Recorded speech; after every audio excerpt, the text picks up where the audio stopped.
Salam, salam sejahtera. Jumpa lagi bersama dengan saya pada pagi hari ini.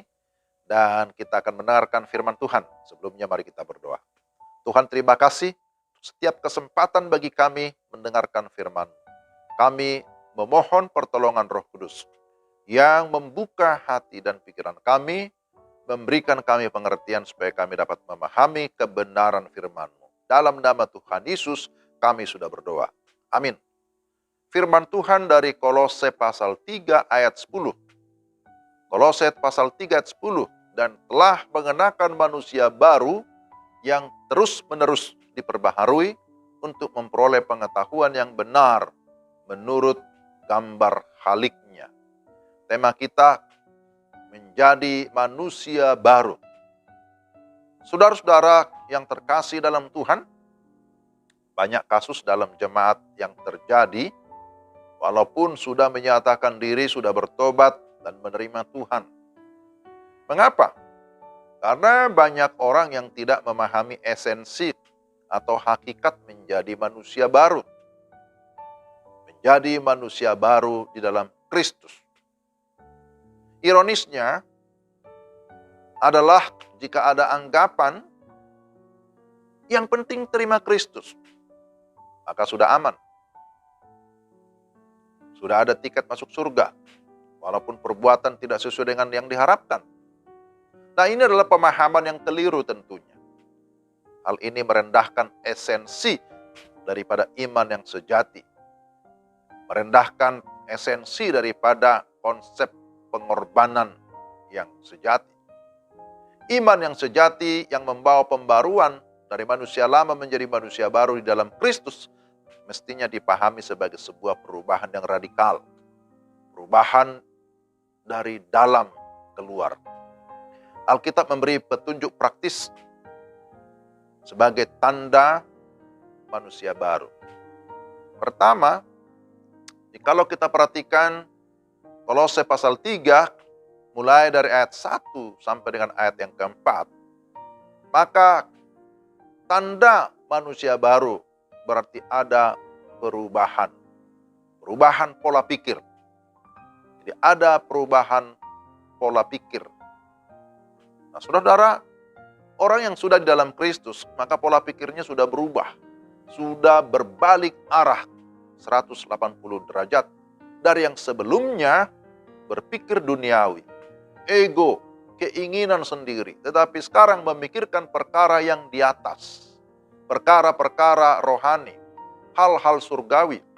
Memikirkan apa yang dipikirkan Kristus, yakni mengasihi orang-orang berdosa dan merindukan semakin banyak orang yang diubahkan dan diselamatkan melalui iman kepada Kristus. Jadi ini adalah perubahan paradigma berpikir. Berubahlah dari pola pikir yang sementara kepada sesuatu yang kekal. Dari yang duniawi kepada yang rohani. Yang kedua, ada perubahan pola hidup. Bisa dibaca dari ayat 5 sampai 17. Perubahan pola hidup terlihat dari karakter-karakter yang sudah diubahkan. Orang yang hidup baru tidak lagi hidup menurut kebiasaan lama yang tidak berkenan di hadapan Allah. Dia mau mematikan segala sesuatu yang duniawi. Apa itu? Percabulan, kenajisan, hawa nafsu, nafsu jahat, dan juga keserakahan yang sama dengan penyembahan berhala. Ayat 5 sampai 6. Jadi ini adalah sesuatu yang harus dimatikan di dalam diri kita. Lalu dikatakan, buanglah segala sifat duniawi, yaitu marah, geram, kejahatan, fitnah, dan kata-kata kotor yang keluar dari mulutmu. Itu adalah sesuatu yang duniawi. Maka dikatakan, buanglah itu. Lalu setelah mematikan segala sesuatu yang duniawi, kemudian membuang sifat-sifat duniawi, selanjutnya dikatakan, kenakanlah sifat surgawi. Jadi ada yang dibuang, ada yang dilepas, sekarang ada yang dipakai, ada yang dikenakan. Apa itu? Kenakanlah belas kasihan, kemurahan, kerendahan hati, kelemah lembutan, dan kesabaran. Sabarlah kamu seorang terhadap yang lain. Wah, ini bukan perkara yang gampang ya. Ampunilah seorang akan yang lain. Nah, ini lebih sulit lagi.